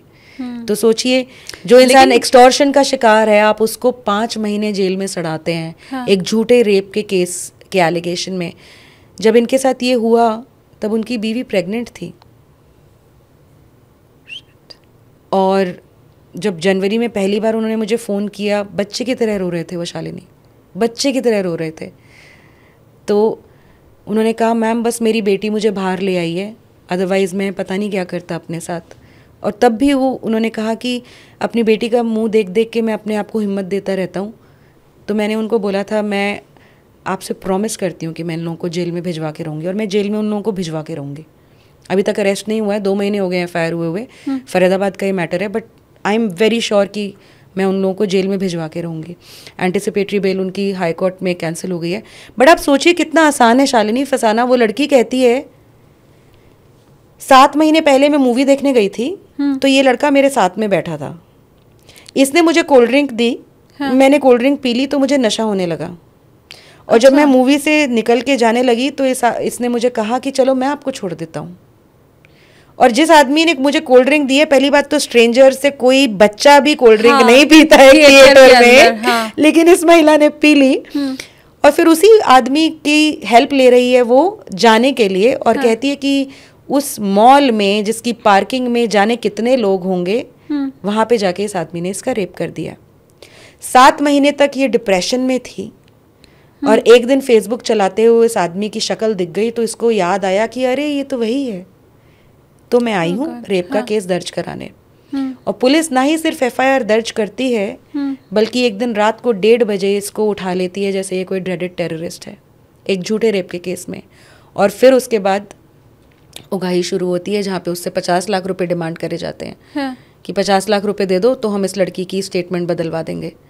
वो कहता है मैं क्यों दूंगा, मैंने कुछ किया नहीं है। वो बोलने के लिए उसको जेल जाना पड़ता है। और इस दरमियान तो 7 महीने पुरानी कहानी में तो ना CCTV फुटेज चेक हो सकता है, न लड़के को याद है वो कौन सी मूवी देखने गया था, न लड़की टिकट दिखा सकती है। मतलब इतनी ऐसी स्टोरी कुक हवा में कुक करके जो स्टोरीज बनाई जा रही हैं, उसमें लोगों के अरेस्ट हो रहे हैं आज के टाइम पे। और क्योंकि उनकी वाइफ प्रेग्नेंट थी, और क्योंकि उनका बिजनेस जो है उनके ऊपर इतना डिपेंडेंट था, 3 दिन में उन्होंने 35 लाख रुपए अरेंज करके इस गैंग को दिए। उससे अगले दिन लड़की एफिडेविट साइन करती है, मुझसे तो गलत फहमी हो गई थी, इन्होंने मेरे साथ कुछ किया नहीं था। ये हो रहा है। और लड़की के लिए फिर कोई केस नहीं, या उसके ऊपर पिछले 9 महीने से हम लोग लड़ाई लड़ रहे थे इन लोगों के ऊपर, सिर्फ FIR दर्ज करवाने के लिए। और एक प्रॉपर फिर फरीदाबाद CP DGP हेडक्वार्टर से फिर एक इस हमारी कंप्लेंट का कॉग्निजेंस लिया गया, फिर एक स्पेशल इन्वेस्टिगेशन टीम बैठाई गई, फिर उसके बाद पूरा का पूरा मोडस ऑपरेंडी जो है फरीदाबाद पुलिस ने इन्वेस्टिगेट किया। जब SIT बनाई है तब इन्वेस्टिगेट कर सकते हैं, तो क्या पहले इन्वेस्टिगेट नहीं कर सकते थे? बिल्कुल, हाँ कर सकते हैं, बट करते नहीं है। कोई बड़ी बात नहीं है कि शायद बाकी भी मिले हुए होंगे, शायद पुलिस वाले भी मिले हुए होंगे, तभी ऐसी हवाई बात के ऊपर लड़के को उठा के बंद भी कर दिया गया। ऑब्वियसली बात है। और ये तो वो वक्त होता है जब घर में नया मेहमान आ रहा होता है, एक नई जर्नी शुरू होती है, और वो जर्नी शुरू हो पाती उसके पहले ही वो ख़त्म हो गई। और इस समय को कोई नहीं लौटा सकता, कोई भी नहीं लौटा जो दाग लगा है आपके ऊपर, आप उतनी दिन डिप्रेशन में थे, आपकी वाइफ के साथ जो बीता है, उस फैमिली के ऊपर जो बीता है, उसको कोई वापस नहीं लौटा सकता, कोई नहीं वापस कर सकता। These are permanent scars that you are living people with. The only, जब बहुत सारे लोग मेरे पास आते हैं शालिनी और कहते हैं कि मैम कभी कुछ होगा, कभी कुछ होगा, कभी कुछ होगा, तो मैं उन लोगों को एक होप के लिए सिर्फ यही बोलती हूँ कि जिन महिलाओं के साथ क्राइम होते हैं वो भी तो कभी रिवर्स नहीं हो पाते हैं ना। तो अब आप उसको किस चीज़ से, किस तरीके से अपने आप को एक्सेप्टेंस दिलवाओ, शायद वो हमारे ऊपर है, लेकिन गलत किसी के साथ क्राइम हो जाना दीपिका जी, वो रिवर्स ना होना मैं समझ सकती हूँ। क्राइम होना ही नहीं, आपने कुछ किया ही नहीं है, वो तो मतलब, और पूरा परिवार उसमें झेल रहा है, पूरे परिवार के ऊपर जो बीत रही है, पैसे जो चले गए। मेरे ख्याल से लड़के अपना ज़मीन जायदाद या हो सकता है जो भी उनके पास सामान होता होगा वो सब बेच करके शायद इन पैसों का इंतजाम करते होंगे। और मैं तो बार बार कह रही हूँ दीपिका जी कि कितने लड़के इस देश में हैं जिनके पास आप हैं, जिनके पास ऐसे पुलिस ऑफिसर हैं जी, वो सारे लड़के शायद कहीं अकेले में रो रहे होंगे, शायद उनकी नौकरी चली गई होगी, क्योंकि आपने मुझे 2-3 ऐसे उदाहरण बताए कि फॉर्चुनेटली उनकी जॉब बची रह गई। पर मुझे लगता है Tier 2 Tier 3 जो सिटीज़ हैं वहाँ पर तो बॉसेस या कंपनी इन चीज़ों को समझती भी नहीं। नहीं, बिल्कुल भी नहीं। हाँ, इमीडिएट होगा। किसी ने, वाइफ ने लिख दिया, ऐसे बहुत सारे केसेस हैं, किसी की भी वाइफ ने अगर HR को लिख दिया कि इस बंदे के ऊपर मैंने FIR करवाई हुई है, he is accused of doing all of this, sir please termination, या तो हम टर्मिनेट कर देंगे, आप अपना रेजिग्नेशन दे दो। रेजिग्नेशन देना पड़ता है। No organisation wants to take any accountability, क्योंकि उनको पता है कि ज़रा सा भी मीडिया में आ गया तो आपके तो महिला ऑर्गेनाइजेशंस बिल्कुल झंडे लेके खड़ी हो जाएंगे आपके खिलाफ। Nobody wants to do that. अच्छा, डाउरी केस के ऊपर मैं बात करना चाह रही थी। अच्छा, पहले हम ये सुनते थे कि शादी के 7 साल अगर हो गए हैं तो उसके बाद दहेज का केस नहीं कर सकती महिलाएं, तो मतलब उसके बाद आप सेफ हैं। शादी के 7 साल तक तो लड़का डर के रहे या पति रहे, उसके बाद वो सेफ है, तो ऐसा होता है? नहीं, ऐसा नहीं है शालिनी। ये बहुत ही बड़ा मिसकंसेप्शन है लोगों में कि शादी के 7 साल में ही दहेज का केस हो सकता है। मैं थोड़ा सा लॉ को लोगों को एक्सप्लेन कर देती हूँ, सिंप्लीफाई कर देती हूँ। 2 धाराएं हैं, अभी एग्जैक्टली इनका क्या सेक्शन है नए भारतीय न्याय संहिता में मुझे पता नहीं है, बट 2 धाराएं हैं। एक है 498A जिसको जो शादी में क्रूअल्टी को क्रिमिनलाइज करता है। और क्रूअल्टी जो होती है इस धारा के तहत बेसिकली डाउरी डिमांड या कोई भी वैल्यूएबल प्रॉपर्टी की वजह से अगर क्रूअल्टी किसी महिला के साथ, शादीशुदा महिला के साथ होती है। बट क्रूअल्टी ऐसी नहीं कि जैसे आजकल केसेस आते हैं कि सास ने चिल्ला दिया, ताने मार दिए। क्रूअल्टी बहुत सीरियस क्रूअल्टी, जहाँ पे आपकी लाइफ, लिम्ब और हेल्थ जो है डेंजर में आ जाए, एंडेंजर हो जाए, या आपको ड्राइव करे कोई इंसान सुसाइड की तरफ, that is what the law is, right. तो वैसा डिस्क्रिप्शन है 498A का। 498A में कोई एम्बार्गो नहीं है कि कब 498A लग सकता है। अच्छा, 22 साल के बाद भी 498A लगे हुए हैं आदमियों के ऊपर। 22 साल की शादी के बाद, जहाँ पे महिला कहती है शादी के पहले दिन से दहेज की डिमांड हो रही है और पिछले 20 साल से दहेज की डिमांड ही चल रही है, वो कानून की धारा के अंदर लगाने के लिए एडवोकेट्स गाइड करते हैं। जो 7 साल का एम्बार्गो है वो है दहेज हत्या के केस में।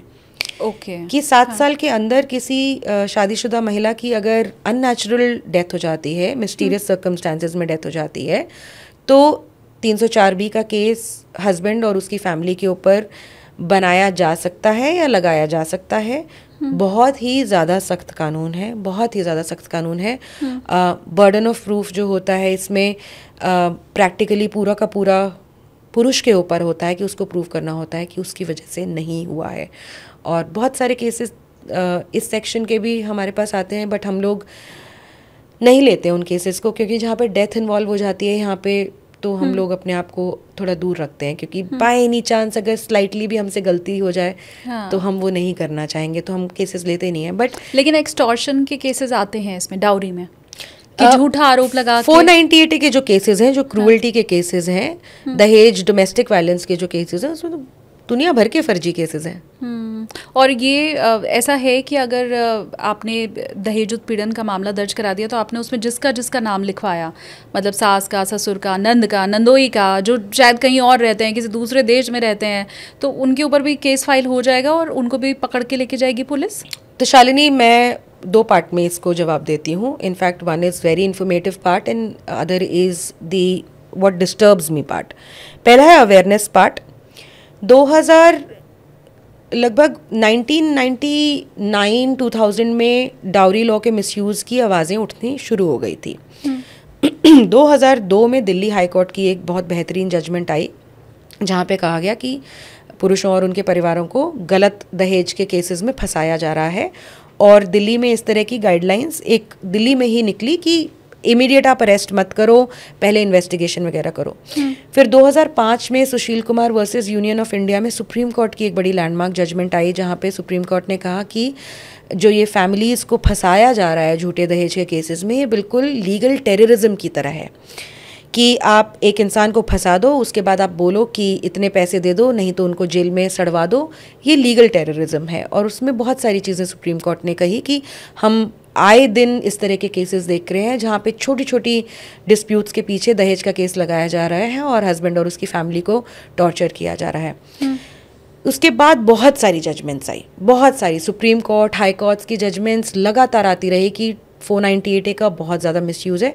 फाइनली 2014 में अरनेश कुमार जजमेंट थी सुप्रीम कोर्ट की, जहाँ पे सुप्रीम कोर्ट ने कहा देखिए अब हद हो गई है, हमने बहुत बोल लिया कि आप अरेस्ट मत कीजिए इस तरह से इनोसेंट इंसानों को। किसी को नहीं छोड़ रहे हैं, हस्बैंड को नहीं छोड़ रहे हैं, उसकी माँ को नहीं छोड़ रहे हैं, उसके पिता को नहीं छोड़ रहे हैं, बहन को नहीं छोड़ रहे हैं। एक साल में 50-50, 60-60 हज़ार महिलाएं अरेस्ट हो रही हैं दहेज के केसेस में, जो माएँ और बहनें हैं। तो भैया now we are putting a full stop. तो उन्होंने एक गाइडलाइंस पास की अरनेश कुमार जजमेंट में कि जो भी 7 साल से कम के क्राइम्स हैं उसमें आप इमीडिएट अरेस्ट नहीं करेंगे। तो सिर्फ, हालांकि ये जजमेंट 498A के पर्सपेक्टिव में थी, बट उन्होंने एक ब्लैंकेट जितने भी क्रिमिनल सेक्शंस हैं जिसमें 7 साल से कम की सज़ा है, उसमें पुलिस को कहा गया कि भैया first investigate, give a notice under section 41A of CRPC, ask the person to come. अगर वो कॉपरेट करते हैं, इन्वेस्टिगेशन प्रॉपर ज्वाइन करते हैं, आपको अरेस्ट करने की कोई ज़रूरत नहीं है, कोर्सिव एक्शन लेने की कोई ज़रूरत नहीं है, खासकर मैट्रिमोनियल डिस्प्यूट्स में। उसके बाद से अरेस्ट काफ़ी कम हुए हैं मैट्रिमोनियल डिस्प्यूट्स में, जो झूठे केसेस हो जाते हैं डाउरी, डोमेस्टिक वायलेंस के। शालिनी, बहुत सारे लोगों को रिलीफ मिला है। और उसके अलावा और भी ऐसी जजमेंट्स आई जहाँ पे सुप्रीम कोर्ट ने बार बार ये कहा है कि अगर आपको लगता है कि परिवार का कोई इन्वॉल्वमेंट नहीं है तो उनको अननेसेसरीली ड्रैग मत कीजिए। हालांकि कोर्ट ने गाइडलाइंस पास की हैं, लेकिन जो प्रैक्टिकल हम ग्राउंड पे होता हुआ देखते हैं वो ये है कि ये एक और अलग जरिया पुलिस के लिए एडवांटेज लेने का हो गया है। तो एक फैमिली मेंबर निकलवाना है तो इतनी कॉस्ट, 2 फैमिली मेंबर निकलवाने हैं तो इतनी कॉस्ट, 3 फैमिली मेंबर निकलवाने हैं तो इतनी कॉस्ट। तो फ्री में तो कोई काम होता नहीं है इंडिया में। तो इस तरह की बट कुछ ऑनेस्ट पुलिस ऑफिसर्स भी हैं जो बाकायदा प्रॉपर फेयर इन्वेस्टिगेशन करते हैं और उनको लगता है कि अगर उनके सास ससुर का या ननद या उसके हस्बैंड का कोई इन्वॉल्वमेंट नहीं है तो उनके नाम निकाल दिए जाते हैं। बट बहुत ज़रूरी है लोगों को इन जजमेंट्स को, इन गाइडलाइंस को पढ़ना, खासकर अगर आप मैट्रिमोनियल डिस्प्यूट में फंसे हुए हैं, आपके ऊपर झूठा 490 दहेज का केस, अगर आपको धमकियाँ मिल रही हैं तो रिकॉर्सेस थोड़े बहुत हैं, तो you should legally equip yourself with this information ताकि आप अपने आप को डिफेंड प्रॉपरली कर पाएँ। लेकिन अनफॉर्चुनेटली शालिनी, जब से 2014 के बाद से हरनेश कुमार की गाइडलाइंस आ रही हैं, you know what is happening? क्या? देवर को रेप केस में फंसा रहे हैं, ससुर को रेप केस में फंसा रहे हैं, मॉलेस्टेशन केसेस लगा रहे हैं।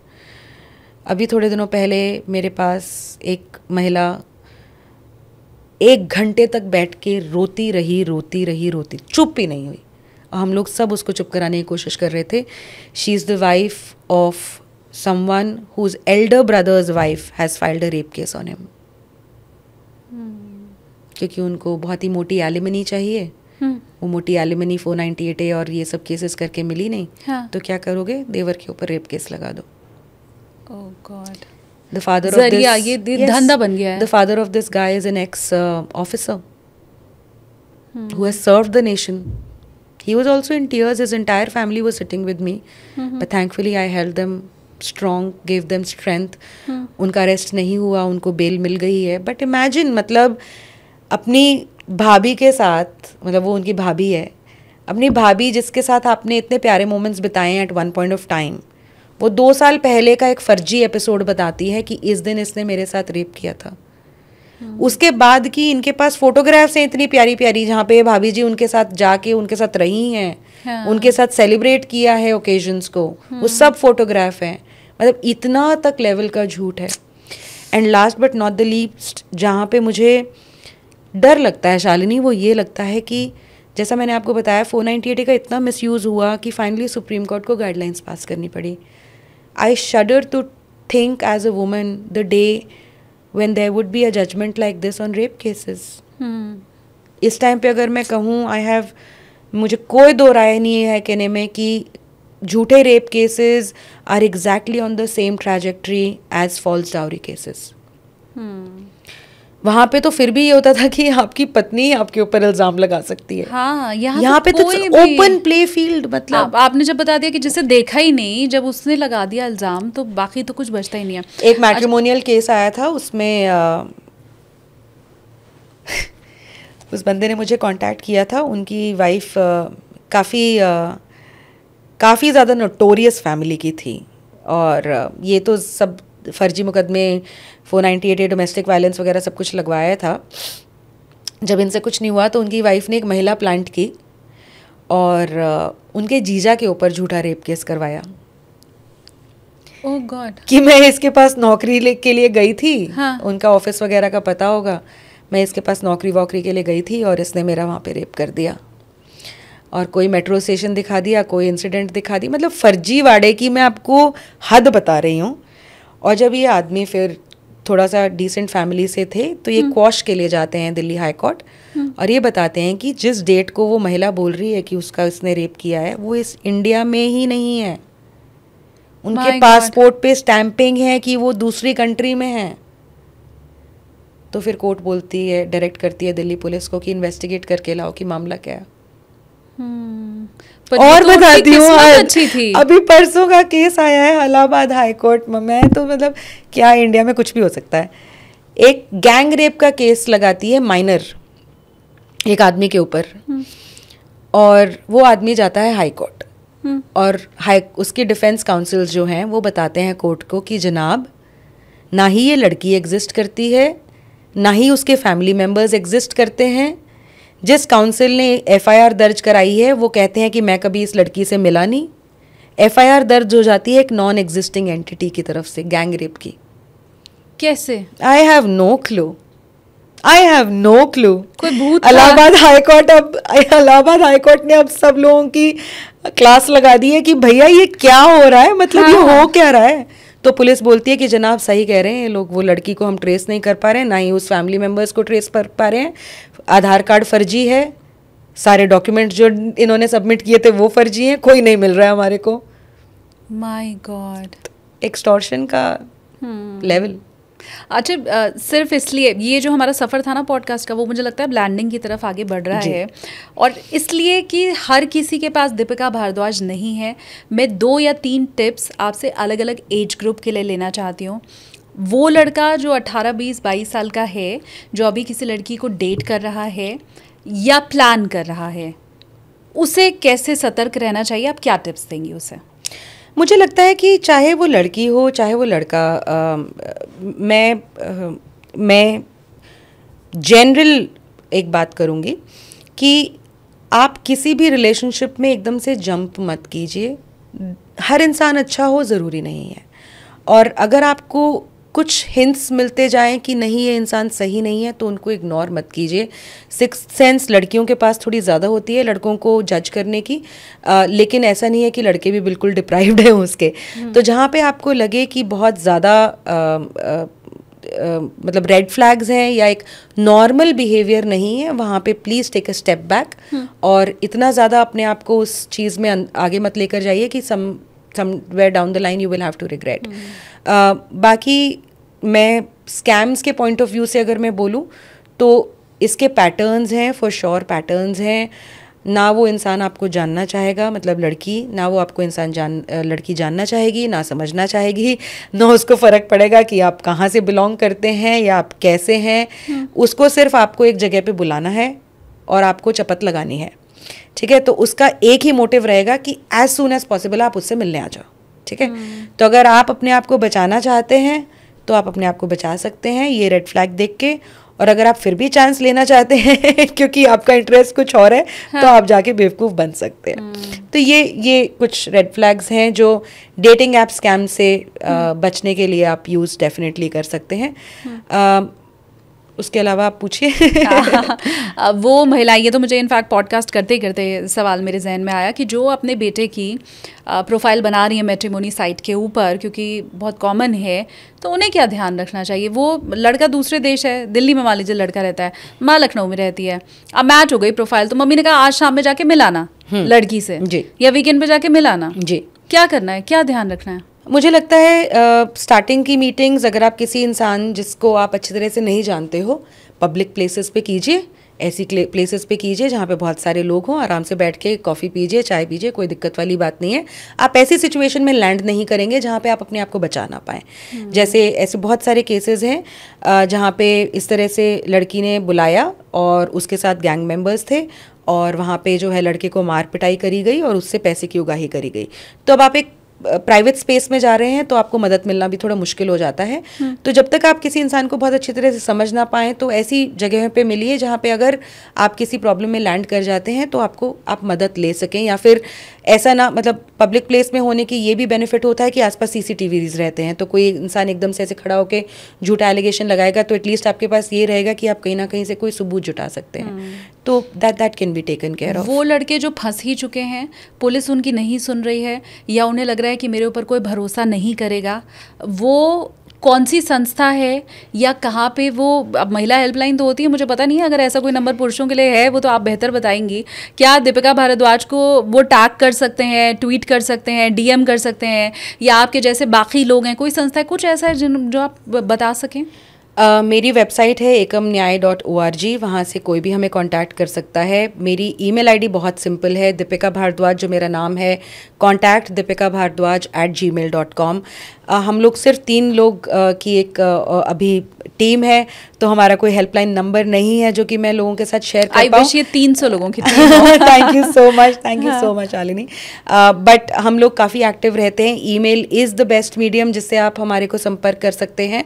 बट सोशल मीडिया पे मैं हर प्लेटफॉर्म पे हूँ, इंस्टाग्राम पे हूँ, ट्विटर पे हूँ, लेकिन एक संस्था जिसकी हेल्पलाइन भी है, और जैसा कि आपने कहा शालिनी, कोई भी ऐसी महिलाओं की तरह पुरुषों की हेल्पलाइन नहीं है जो कि सरकार चला रही हो मदद के लिए, लेकिन एक ऑर्गेनाइजेशन है सेव इंडियन फैमिली, उनके बहुत सारे चैप्टर्स अक्रॉस इंडिया हैं, और उनकी हेल्पलाइन का नाम है SIF1 888-498-498। उनको आप कॉल कर सकते हैं।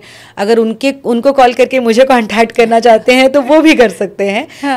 ये लोग सिर्फ हेल्पलाइन नहीं रन करते हैं, ये लोग पब्लिक मीटिंग्स भी करते हैं। तो ऐसे बहुत सारे शहर हैं, चंडीगढ़ है, दिल्ली है, मुंबई है, जहाँ पे इनकी फ़िज़िकल मीटिंग्स होती हैं, जहाँ पे विक्टिम्स आते हैं, एक दूसरे से इंटरेक्ट भी करते हैं, एक दूसरे की सिचुएशंस को सुनते हैं, थोड़ा सा एक दूसरे को सपोर्ट करते हैं। इसके अलावा NCM India council for man affairs है, KD झा उसको चला रहे हैं, सहोदर ट्रस्ट है, उसको शोनी कपूर चला रहे हैं। डाउन साउथ भी बहुत सारी ऑर्गेनाइजेशंस हैं जो आज के समय पे पुरुषों को मदद कर रही हैं। तो बहुत सारी ऑर्गेनाइजेशंस हैं। मैं क्रक्स में अगर बोलना चाहूँ, आप जहाँ पे भी हैं एक बार प्लीज़ सर्च करने की कोशिश ज़रूर करिए। आज के समय पे ज़्यादातर लोगों के पास स्मार्टफोन है, बस एक बार गूगल पे सर्च करने की कोशिश कीजिए कि आपके आसपास फॉल्स केसेस अगर आदमियों के ऊपर होते हैं तो वहाँ पे कोई मदद करने की संस्था है, या कोई ऑर्गेनाइजेशन है, या कोई इंसान है जो कि अपने इंडिविजुअल लेवल के ऊपर लोगों को मदद। ऐसे भी बहुत सारे इंडिविजुअल्स हैं जो कि कोई ऑर्गेनाइजेशन नहीं है लेकिन लोगों की मदद करते हैं, प्रो बोनो मदद करते हैं। तो क्रक्स ये है कि मदद लेने की कोशिश कीजिए, स्पीक अप, अपने ही अंदर में घुटिए मत, और एक्सट्रीम एक्शन लेने का या इस दुनिया से चले जाने का तो बिल्कुल भी मत सोचिए, कोई फ़र्क नहीं पड़ता। अभी हम लोगों ने KD झा, जिनका मैंने नाम लिया, KD ने एक प्रोटेस्ट किया था जंतर मंतर पे, तो वहाँ पे एक बहुत ही यंग बच्चा आया हुआ था, उसके भाई ने एक्सट्रीम स्टेप लिया, और उसके एक्सट्रीम स्टेप लेने के बाद अब वो इस दुनिया में नहीं है, तो उसके बाद उसकी वाइफ ने अब दहेज, डोमेस्टिक वायलेंस के सारे केसेस जो हैं उनके परिवार के ऊपर कर दिए। तो वो है भी नहीं बेचारा, जो लड़ नहीं सकता, अब उसके परिवार को केसेस लड़ने पड़ेंगे। तो मतलब एक्सट्रीम के बारे में कभी मत सोचिए। बहुत सारे ऐसे लोग हैं जो अनफॉर्चुनेट है, और मेरे को ये एडमिट करना पड़ेगा, क्योंकि ऐसा नहीं है कि मैं सिर्फ एक डायरेक्शनल व्यू रखूं। बहुत सारे, मैं कहती हूँ, हेल्पलेसनेस में लोग किसी भी तरह की बात करते हैं, लेकिन नाजायज़ बात जो है उसको आप जायज़ नहीं ठहरा सकते हैं। बहुत सारे लोग कहते हैं कि कानून इतना ज़्यादा एक तरफा है, लोग प्रोपेल हो रहे हैं कि क्राइम अपने हाथों में ले लें। नहीं, कभी भी ना क्राइम अपने हाथ में लें, ना कभी एक्सट्रीम स्टेप अपने हाथ में लें। आज के समय पे महिलाओं के लिए बदलाव इसलिए आया है, इसलिए नहीं आया है कि महिलाएं बहुत सारी उन्होंने अपने आप को सैक्रिफाइस कर लिया, इसलिए आया है क्योंकि जाने हज़ारों लाखों महिलाओं ने वो लड़ाइयाँ लड़ी हैं जो लड़ने की सक्षम नहीं थी, बट उन्होंने अपने आप को सक्षम बनाया। तो मैं पुरुषों को भी यही बोलूँगी कि ये एक दिन की, एक साल की या 10 साल की लड़ाई नहीं है, एक बहुत ट्रांजिशनल चेंज है।